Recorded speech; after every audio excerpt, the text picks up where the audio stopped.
Hey, assalamu alaikum everyone, welcome back to the Pepe update today. And two coins that are leading from the front are Pepe and Bong at the moment. And Pepe is just, what can I say, I've been saying this again and again, it's really damn good. It's just that damn good, and we do not have any signs of stopping just yet. So I'm just going to be very quick with this update.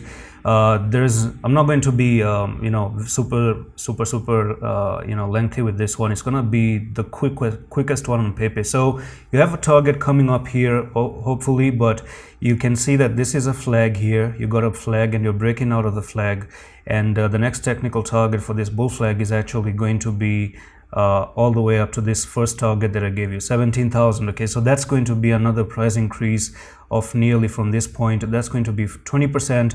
But if it comes down to 12,446, this bull flag is going to be rejected. Okay, but it doesn't mean that we're going to be bearish. It's just that this flag is going to be terminated. That's all.